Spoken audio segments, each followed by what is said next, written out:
I don't have you in my life, what would I gain? If you take the Holy Ghost, what would I become of me if I didn't see a light? Okay, I just went back to one of my old favorite songs. Okay, this morning indeed, the preacher or Solomon has led us through understanding what is really the point. This life, what is it all about? What is the point of living this life? And this morning, before we go into the book of Ecclesiastes, chapter number 7, I want us to do a quick quiz. So everybody go to your note on your phone, or take a paper, take a pen, wherever you write, take something and write. I'm going to ask 5 questions. You just answer true or false. And everybody's answer is for themselves. So just answer true or false for yourself. Are we together? Okay. I like laughter better than crying. True or false? You like to laugh more than cry. True or false? For you, not for me or for you. Do you like to laugh more than crying? True or false? Ah, right. Give your own answer. Yeah. Give the answer. No, there's nothing wrong. It is your truth. You like laughter more than crying. Second question. I like weddings more than funerals. You like to go to weddings more than funerals. Me, I've been MCs at a lot of weddings. So you like to go to weddings more than going to funerals. True or false? Question number 3. I like thinking of my birthday more than the day I'll die. This letter you to give and then stop making that noise. You like to think of weddings? Birthdays. No, I'm going back to question 2. Oh. You like to go to wedding more than funerals. And because of that, you think of birthday more than the day you die. Okay, question number 4, is it? Or 5? 4. I like compliments more than criticism. You like people giving you compliments more than people telling you every day you are wrong, you are pointing fingers, criticizing you. There could be constructive criticism. Can I be indifferent? You have to be on one side. You cannot be indifferent in this case.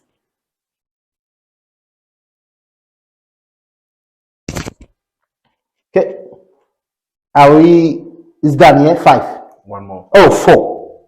I like shortcuts more than the long way.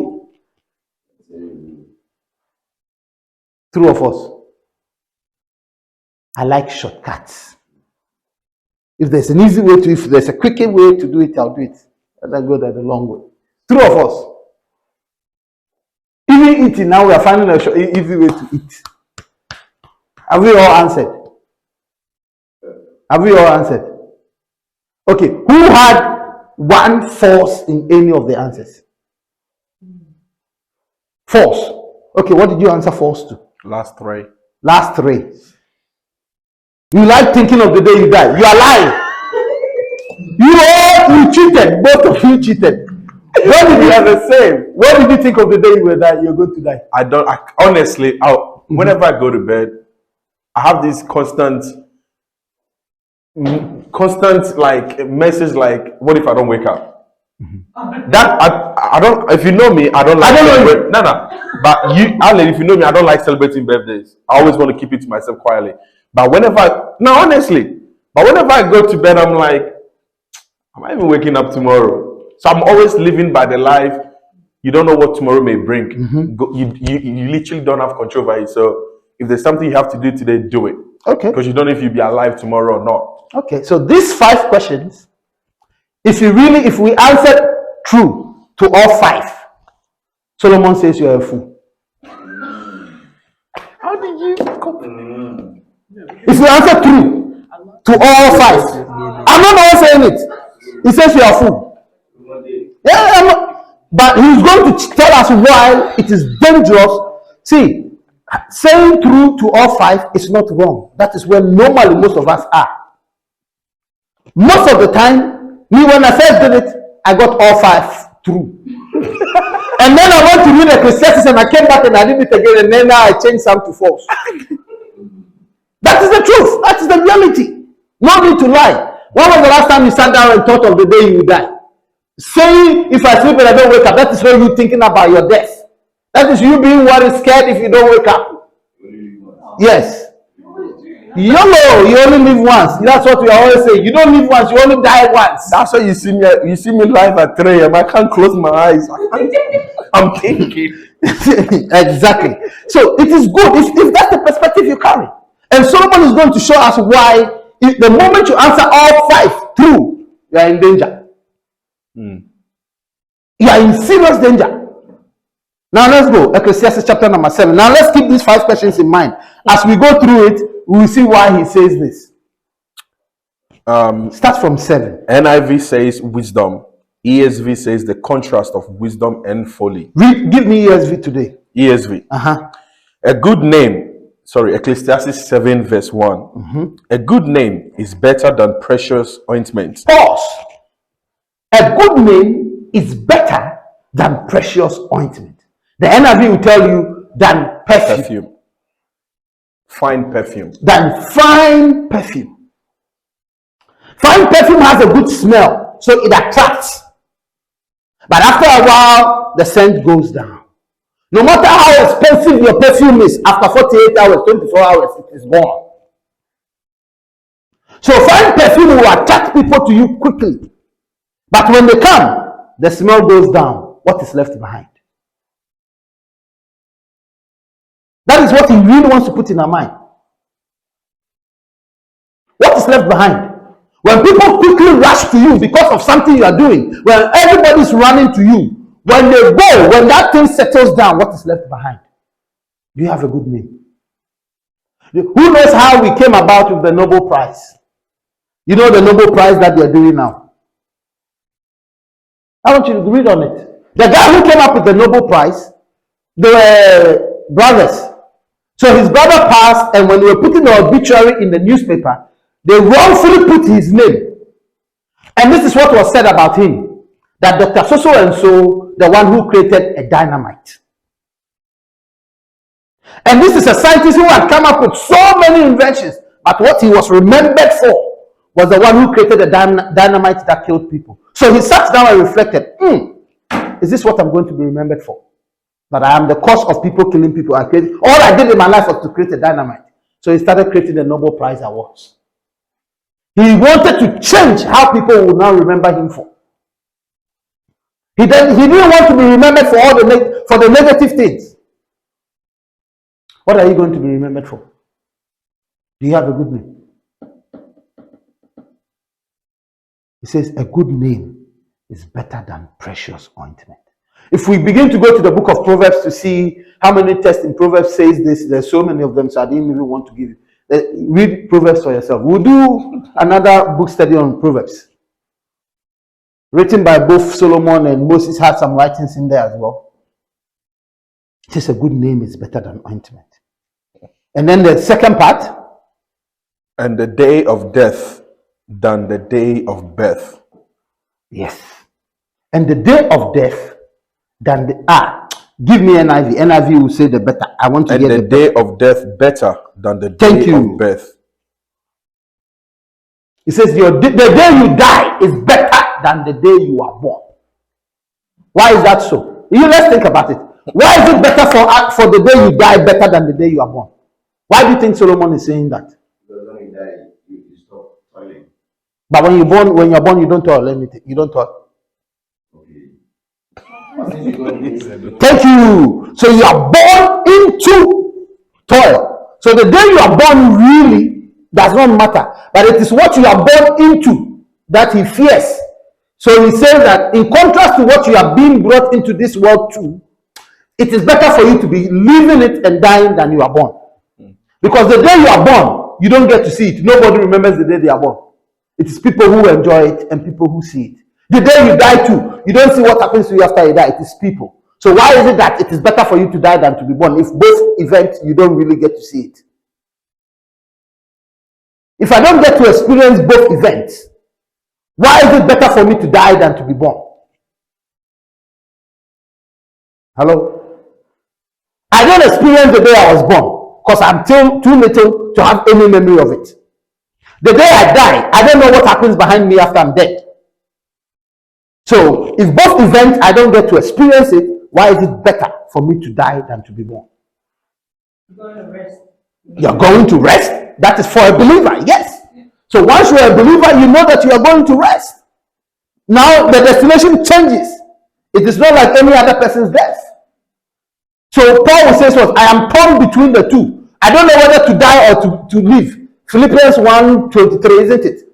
Joe, take us there. Let's read. I think so.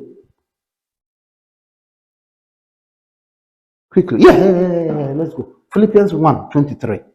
What does Paul say? I am torn between the two. I desire to depart and be with Christ, which is better by far.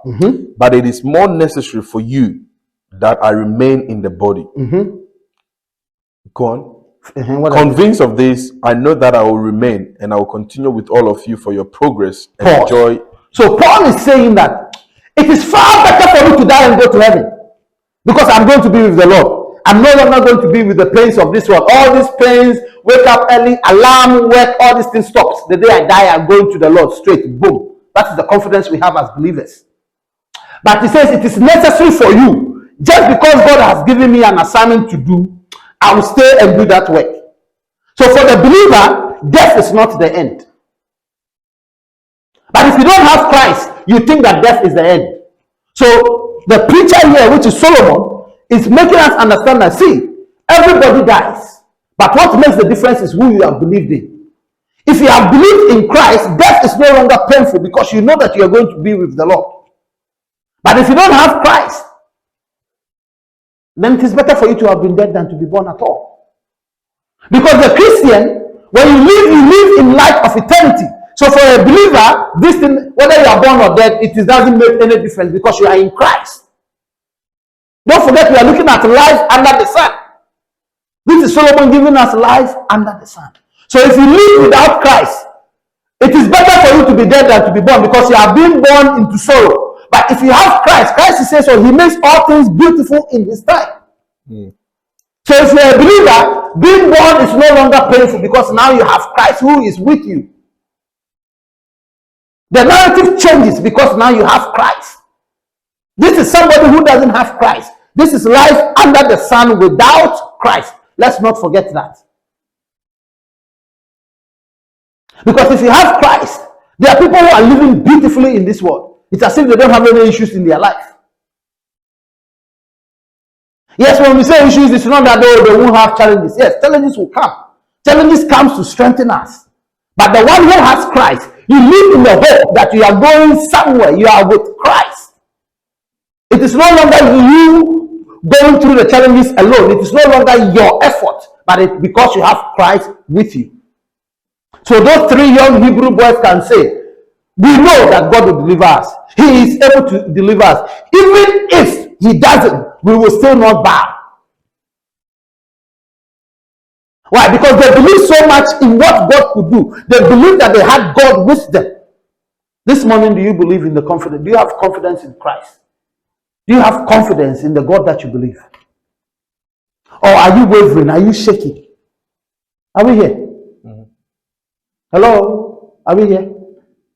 He says, the day you die is better than the day you are born. You see how it is for the one who doesn't have Christ. This is what they are thinking. But for the one who has Christ, the day I die, I'm going to be with the Lord. So it's not, I'm not bothered by it. The reason why you are scared of dying is because you yourself, you are worried. But if I know that I'm dying, I'm going to Christ, I am not bothered.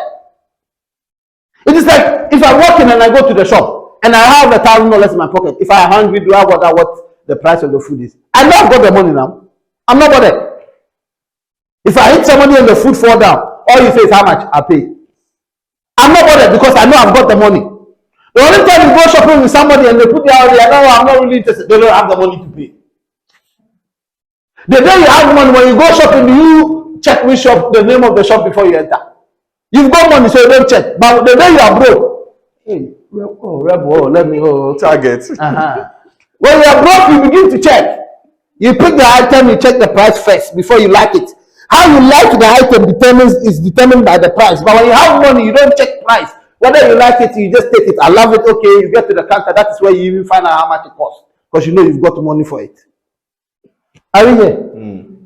But he's telling us, when you have Christ, when you have that confidence, even if I die today, I'm not bothered. That is why people will be martyred. Stephen, they'll be stoning Stephen. Stephen will look up, see heaven, you see him seated next to Christ, and then he smiles like, kill me early, let me go. Because when I see where I am going, it is far better than what you are doing to me here on earth. So hurry up, Oya, kill me early. And then he still has the heart to say, Father, forgive them. I want them to kill me early, so you forgive them for what they are doing. Why? Because he has seen that he's going to a place which is far glorious than where he is.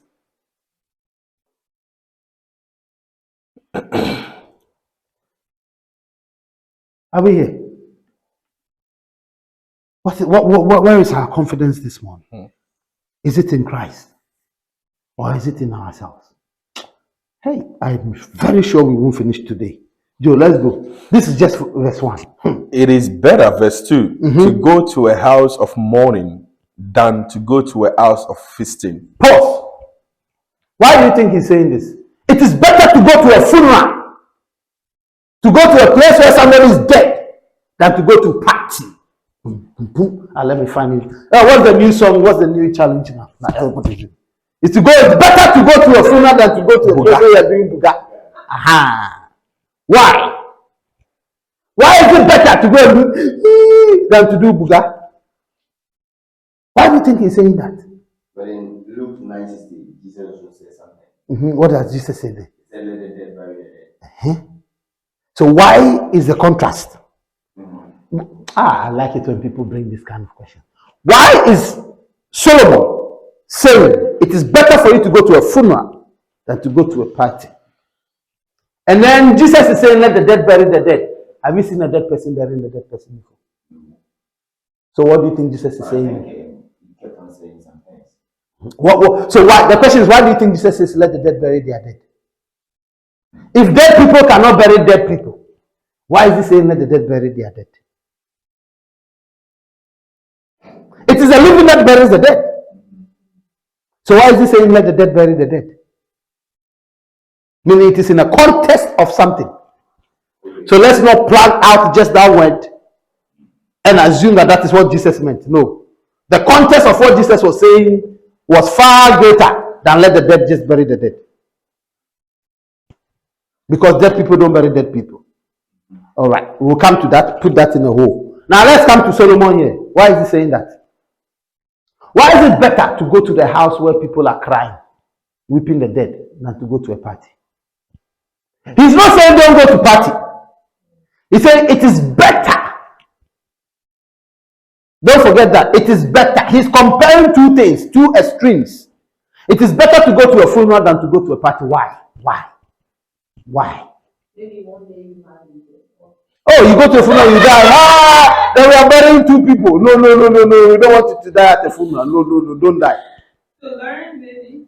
To learn? Yes. What does going to a funeral do to you? Sad. You become sad and you begin to think. Maybe one of the life had to live. Exactly. So going to a funeral forces you to think about your life. How am I living? If I were to die now, if I am the one who's dead, where am I going? So he encourages us to all go to funerals so that what? It will cause us to think. Let's go to Psalm 90. Go to Psalm 90. Read from verse 7.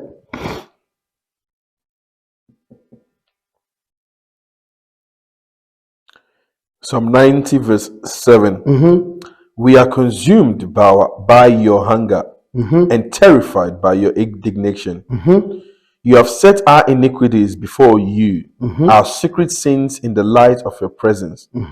All our days pass away under your wrath. We finish our years with a mourn. Our days may come to 70 years or 80 if our strength endures. Yet the best of them are but trouble and sorrow. for they quickly pass and we fly away. Mm-hmm. If only we knew the power of your anger. Sorry? Where are you, my friend? Okay, hold on 1 second. Hey. How can you skip what you are reading? Now the iPad just quickly. Okay. Strange. Okay. The years of our life are 70, or even by reason of strength 80. Mm-hmm. Yet their span is but toil and trouble. They are soon gone and we fly away. Who considers the power of your anger and your wrath according to the fear of you? Mm-hmm. So teach us to number our days that we may get a heart of wisdom. Pause. This is who do you think wrote this? This is not Solomon. This is Moses writing to us. He's saying, teach us to number our days so that we will get a heart of wisdom. When you go to a funeral, you begin to become wise. You ask yourself, hey, how am I supposed to live? Hey, especially if the person died of a car crash. Hey, so he was speeding. That day when you're going back home, you do speed limit. You follow the speed limit exact. This is Solomon. This is Moses, the one who saw God. And because he saw God's wrath, God's mercy, God's peace, he's saying, God, teach us to number our days so that we will get a heart of wisdom. If only you knew that you were going to die next week, you will change the way you live your life from now, because you know you are dying next week. So he wants us to live in the consciousness that you will die. Whether you like it or yes, you will die. Unless God appears. So let us put it in our minds that you will die. Death should not be feared if you know you have Christ. Hello? Death has become like an abomination. We don't talk about it. You will die. I will die. I'll probably die earlier than everything. You don't know. Have you not seen parents bury their children? Is that something you've never heard of? Their parents about 80 and then the children die at 20, 18, 16. It happens. So death is death. It does not inform anybody they are coming. Unless you are terminally ill and then you go to the hospital and then the doctors tell you you die around this time. Apart from that, death comes to you when you don't expect it. But the guarantee we have as believers is that we have Christ. Because when we go to party, we are enjoying. We are having fun. So we are not caused and forced to think about life. We are all doing buga, so after buga we go home. But if it is a funeral, you are forced to think about what's next. If that was me, what would be said of me? If I die right now, what would be said of me? Where do I think I am going? What impact have I left? If I have children, are they going to benefit, or have I left them a debt? Would I be thrown away by my children because none of them knew me or had a relationship with me? Did I spend all my time at work that I did not have friends, fellowship with anybody? Did I think that I was so bigger than anybody, I was better than anybody? You don't talk to anybody. You one person, everybody is an enemy. The moment you got that small money, now nobody can even talk to you. Is that how we are living our lives? When you die, it is people who will bury you. Spirit will not come and bury you. It is the living. So what is the relationship that you have with people? When you die, what will be said of you? We will all die. Let us think of these things. Hey, Joe, today I don't even think we'll reach verse 6. Let's go. For death is the destiny of everyone. The living should take this to heart. You see what he says? The reason why it is better to go to the place where it is a funeral, it is the destiny of everybody to die. So if we are all going to die, then why are we not thinking about it? Why are we not preparing for it? In my country, it is a taboo to even talk about death insurance. Because they think that the moment you think about these things, you are killing the person. But why is it not better for you to prepare for it? When you know it is going to happen, why don't you prepare for it? It is going to happen. this guy died, and even in his will, he had already paid for his funeral, paid for everything. Do you think his children are going to suffer? Where he should be buried, he's even stated it, bury me here. He has paid for everything. Do you think this kind of funeral, do you think we come there and we cry? What are we crying for? Everything is paid for. What are we crying for? He has lived his life. So if we are all going to die, let us all start thinking about it. Start taking life insurances. This is how the white people become rich. They take life insurance and they put $5 million on their life insurance. When they die, their children are $5 million rich. That is how generational wealth is transferred. Christians, well, let's think about it. We are too spiritual. You will die, oh, you will die. You will die. All the prayer, you will not die. I will not die, but live to glorify the name of God. You will die. It is untimely death that God will prevent you from. That when your time comes, you will die. So prepare. Take life insurance. 1 million, 2 million. Leave inheritance for your children. It is going to cost you $28. That is 4 cups of coffee a week. You buy coffee $5 every day, $5.70. The whole month, how much is that? So if you pay $30 life insurance for 5 million, you are leaving good inheritance for your children. That is how the white people make money. So as they are working, they are $5 million rich for their children. The day they die, boom, their children make $5 million. We will die and then we leave debt for our children. Hello? Let's think about these things. They will happen. Whether you like it or yes, you will die. And the sad part is you don't know when. So prepare. You don't know when. I know people who have 3 life insurance. One person, they have 3 life insurance policies with 3 different companies. 5 million, 5 million, 5 million. When they die, $15 million. So do you think that person, their son is probably, if their children know, they're probably playing, my father died, oh, my father died, my father died, oh, my father died. Because the day they die, they make $15 million rich. But their parents have thought of it. They said, okay, I know I'm going to die. If I die, what is going to happen? What am I leaving behind for my children? So I will take the pain now, pay for that life insurance policy so that when I die, they make the money. They have 3 policies with 3 different companies. So I'm like, hey, this guy. Is that greed? Or is that smart thinking? That one is up to God. Me, that one I can't judge. But he's paid for it. You were taking his monthly subscription. So if you took the money, then pay. This is what he's trying to tell us. Let's think of it. Is going to happen. If it is going to happen, let us be prepared for it. Because we can't escape it. Okay, Joe, let's go to verse 3. Verse 3. Frustration or sorrow is better than laughter. Why? Because a sad face is good for the heart. You see what he's saying? Frustration, sometimes when you go through frustration, it is good.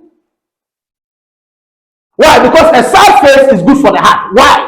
Because when you are going through difficult moments and nobody is around you, you are forced to think. When everybody comes around and you are laughing with people, you are not thinking. When the one you thought was your friend, when they abandon you, that's when you think, hey, now you begin to realize, oh, so this guy, after everything I did for them, oh, so that is okay. Now you are thinking. When everything was going well, your eyes were closed. Now your eyes are open, clear. Frustration makes your eyes open, clear. Pump. You realize, hey, so I cannot be spending all this money for this guy. When I go through challenges, they won't be there for me. So now you to your eyes open. Are we here? I'm not the one saying it. Am I the one who wrote it? Frustration is better than laughter. So this is the one I went back and I revised my true to false. I'm like, okay, let me change this one to false. I want to be wise here. I want to learn. Because you sometimes say, this one for this one, I trust him. You do everything for them. You will even leave your family, you leave your children for them, but those people will never lift a finger for you when you go through difficulties. And then that's when you are crying. Good. You have learned in the sense. That is the time you learn.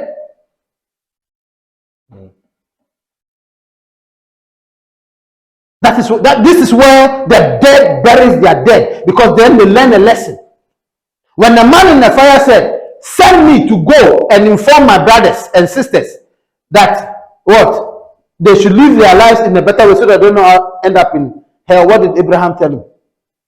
There are prophets and pastors there who do that job. So where the dead bury their dead is, let them sit down and go through the emotions. Let them deal with it and learn from it. Don't let somebody come and teach them. When you are going through the situation, if everybody come and give you money and you get out of the problem, sometimes you don't even learn from the lesson. Go through it. Go through the difficulties and then you will learn. You are forced to learn. There are some challenges God brings our way intentionally so that we learn. You lose that job, so you sit home and you realize, you begin to think, hey, budget, hey, I know I only have $500 left. Now you're learning how to budget. When you were making money, you forgot how to budget. You were spending anyhow. Now God wants you to lose the job for 2 months. Stay home. Now your mind will come home. Those shoes you bought, now you start going to Facebook Market. You create a Facebook Market page. You now begin to sell some of the things you knew you didn't need that you bought. And then this is the part they put in the advertisement. Tag still on it. You are going to remove the tag. Then God says, you knew you still haven't even taken the tag off. But you're still there sitting there thinking of another clothes you want to buy. But the first one you bought, you haven't even taken the tag off. So God lets us go through this challenge so we think. It is not everything that it is the devil or the demon. Stop binding the devil. Leave the devil alone. I bind. Stop binding. Ask yourself, God, what is the lesson in this period for me? What is it that you want me to learn in this challenging moment that I'm going through? It is not any devil. Sometimes God is the one who puts you there for you to learn. Hello? Are we here? I know this part is not sweet, so you let me skip. Joe, let's go. Verse 4. The heart of the wise is in the house of mourning, but the heart of fools is in the house of pleasure. Hi. So it says the heart of a wise person. Wise people would like to go to where they are mourning than to go to a place where there is pleasure. People who are wise, they would like to go there. Why? Because as I come and I hear what killed the person, as I come and examine the life that person lived, it forces me to also examine my life. If you go to a funeral that it was a doctor who died, and this doctor lived that life and then did not smoke, did not drink, yet they died. You are a smoker. What do you begin to ask yourself? Hey, if this one has died, what is going to happen to me? So wise people learn from other people's mistake. They don't learn from their own mistake. No. Learning from your own mistake means you are a fool. Because whatever you are going through, somebody else has already gone through it. Learn from them. Don't wait for you to go through it before you go through it. Hello? So it says what? Wise people, they like to go to the house of mourning than the house of pleasure. Because this is the same person who was told that if it comes to pleasure, I have done it all. Solomon said, when it comes to pleasure, me, when it comes to pleasure, I have done it all. So this guy can tell us confidently that it is better for you to go there because when it comes to pleasure, he's the kingpin of pleasure. You are looking at the kingpin of pleasure. Anyhow you want to party, he can organize it. And this same person is telling us it is better to go to a place of mourning. Let's try and see if we can reach even up to 7 or 8. This one I give up. I know I won't finish it. Joe, let's go. Verse 5. It is better to heed the rebuke of a wise person than to listen to the song of fools. Hey, there's a proverb in my local language. You see, when you are being insulted, you think women like you. Oh, it's good. Oh, everybody's telling you. Everybody's saying what you're doing is good. You yourself, when you sit there, you know that you're fooling. But because you're giving them money and they are scared of telling you the truth, they're all saying it's good. Continue. Oh, it is good. Continue. Oh. But they know very well that what you're doing is going to lead you into trouble. You have become an MP in the area, nobody can talk about you. Everything now, because you became a pastor, now everybody cannot talk to you. Okay, continue. Are we here? He says what? It is better to heed to the rebuke of what? Of a wise than listen to songs of fools. So ask yourself, that person praising you, you have never told them anything and then they've been able to tell you that what you did is wrong. Every time you are right. Every time that friend, be careful of them. They should be able to tell you that, my friend, what you did this time, you are wrong. If every time they are on your side, they are saying you are always right, be careful. They probably want your downfall. How can I always be the right one? You are fighting with 10 people, but everybody is wrong. You are the one who is right. Every day you are right, but you are fighting with 10 people. How is that possible?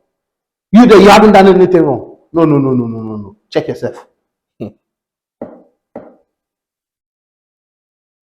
Joe, add the 6. Like the crackling of thorns under the pot, so is the laughter of fools. This too is meaningless. Why do you think he's saying that? Crackling of tongues. When you have, it's like burning those leaves. They make loud noise. Pa, pa, pa, pa, pa, pa, pa, pa, pa. At the end of the day, it's finished. It's gone. So yes, when they make those noise, but brings no meaning, it cannot hold the fire. It cannot cook anything because tongues are light, it's weak. So they make loud noise when you turn them on, but it cannot really cook anything. They have no value. They come around you, they make all the noise, but when you really want substance from them, you don't get anything. When you want substance, you get nothing. Joe, it says what? These two is what? Meaningless. Let's go. Let's continue. Let's see if we can 7. Up to 14. Extortion turns a wise person into a fool, and a bribe corrupts the heart. Read that one and that one. I won't say anything. I don't want any trouble with this one. So Extortion turns a wise person into a fool, and a bribe corrupts the heart. Extorting money from people. Oh, this thing you want me to do for you, give me this before I do it. You know you can do it for them willingly, but because you found out that they've got money or they pay me before I do it for you. That's extortion. That's extortion. It says extortion turns you into what? To a fool. And corruption. This one, maybe you people in Australia, maybe you're not that corrupt. But in Africa, Ghana, where I'm from, you people, maybe your countries, you don't do corruption. I mean, my country. Somebody will collect bribe and come and pay you with a bribe. And the one collecting the bribe is going to use the bribe to pay another person the bribe to do another bribe work. Bribe is normal. The one who doesn't take bribe is the one who is seen as the abnormal person there. Yes. Paying a bribe is normal.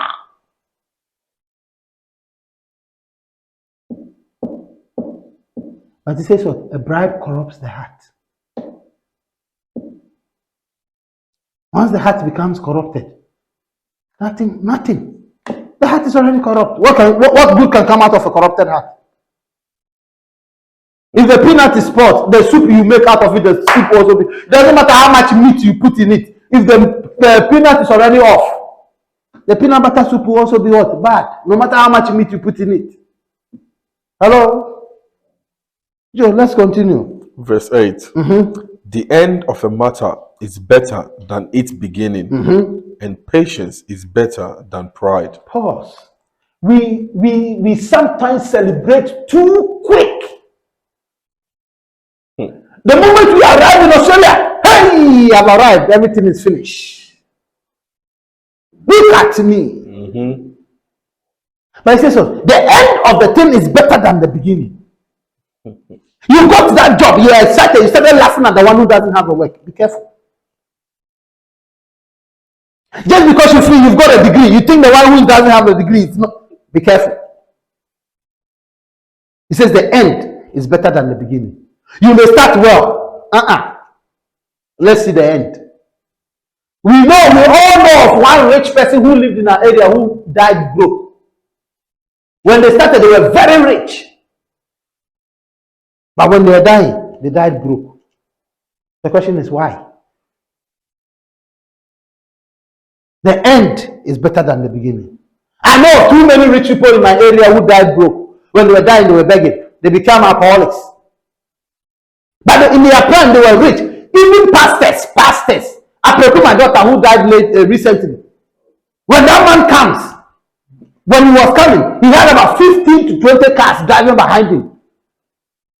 When he's coming, 15, 20 cars, he comes like a president, motorcade. But when he was dying, he was begging for food. He was alcoholic. He died in a small one-bedroom house that even you wouldn't even stay in. But this guy gave out cars.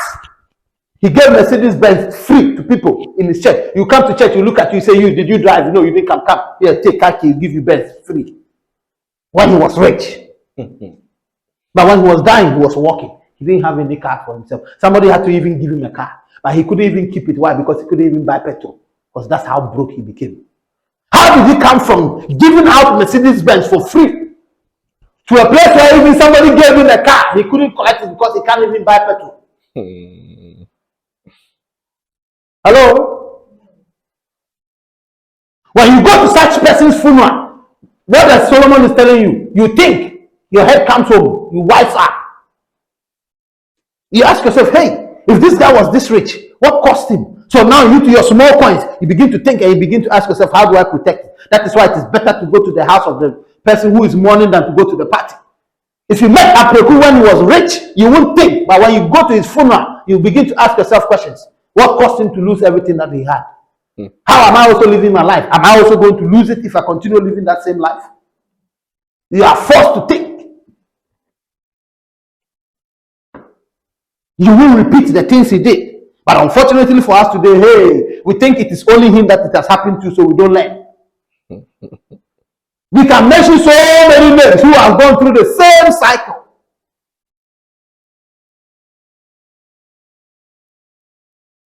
We only see today, we don't think of tomorrow. But a wise person thinks of tomorrow. They will be hungry today so that they can have money tomorrow. They will put their money in something which will yield more tomorrow rather than enjoy just today. But the fool, hey, only today, hey, party after party, party after party. Yes. And oh yes, they tell you the tagline, YOLO, you only live once. Nonsense saying. The most useless saying.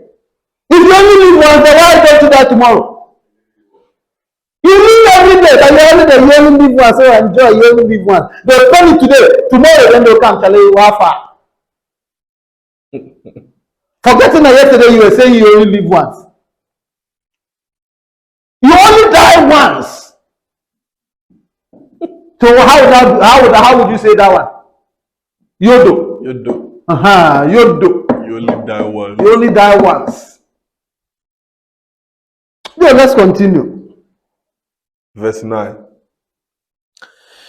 Do not be quickly provoked in your spirit, for anger resides in the lap of fools. So this one I'll ask it gently. Do you get angry quickly? If you do, he says you are a fool. I'm not the one saying it. Me, I'm quick-tempered. I'll get angry straight away. There are things I don't get angry about. No matter what you do, I won't get angry. But there are some things too, when I get angry, I'm like, hey, yes, I'm half fool. We are guilty. No, don't act holy people here. You people are acting too holy. He says what? It resides in the lap of fools. Do not be quickly provoked. And this is the king. This is Solomon, who had everything at his disposal. Who can fire everybody, say, go and kill him, and they'll go and kill him. And he's the one telling you, don't get angry too quickly. Have tolerance for people. You see people go through some things and they've done something wrong. Have tolerance. Try to understand them. Don't be too quick to get angry. Hello? I'm not the one saying it. Joe, let's continue. 10. Do not say, why were the old days better than these? For it is not wise to ask such questions. Repeat that one. We have all said this statement before. Do not say, why were the old days better than these? For it is not wise to ask such questions. Why do you think so? Why should we say that the old days were not better than these days? Why? Why is the olden days not better than these days? Why do you think he's saying that? We all at some point say, oh, the old Christian songs were better. Oh, the olden days it was better. We've all said that before. The olden days, they had their own challenges too.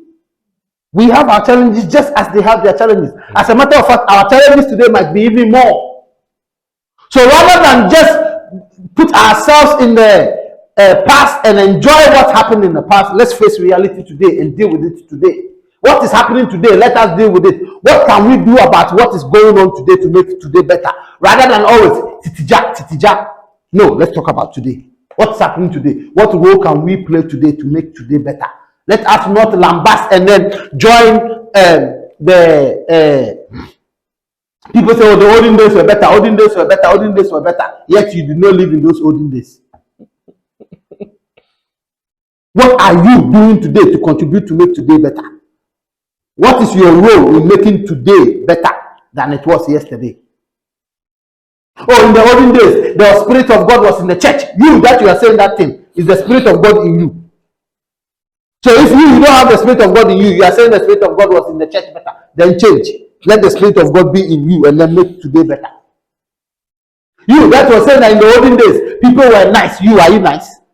You see people, you know the most painful people, you African women. No, now I stopped greeting African women in the shopping center. Oh, yes, yes. You see African women in the shopping center, you say hi to them. They look at you, the way they look, I'm like, hey, these people. I don't know what is in their minds. But we are all Christians. So. You try it. Go to shopping center today and try and say hello to African woman in the shopping center. You see the eye they will give you. Why? Not everybody that says hello to you likes you. Just because the person is saying hello doesn't mean they like you. You say hello to them, the way they look at you. But the white person will say hello to them and they will respond nicely. Nicely. Add a nicely to it. Why? The white people that they don't have feelings to like you. When they say hello, you respond to those ones. But we just because we are black, we think we like you.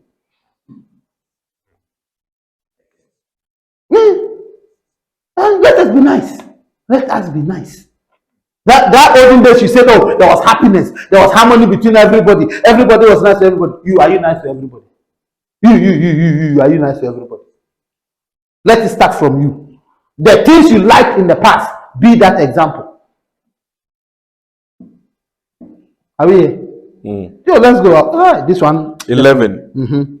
Wisdom, like an inheritance, is a good thing and benefits those who see the sun. Repeat it. Wisdom, like an inheritance, is a good thing and benefits those who see the sun. Wisdom, like an inheritance, is a good thing and benefits what? Those who see the sun. Meaning, just because it's an inheritance doesn't mean you benefit from it. Those who see it. How can wisdom be an inheritance? Why is he comparing wisdom to an inheritance here? Why do you think he's saying, look at the comparison he's making. Wisdom like an inheritance. Why is wisdom an inheritance? Your children are going to be foolish like you are foolish. You are impacting in your children what you have. Your children are watching your life. They are seeing what you have. So if you're acting wise, your children will become wise. That is the inheritance you are passing on to them.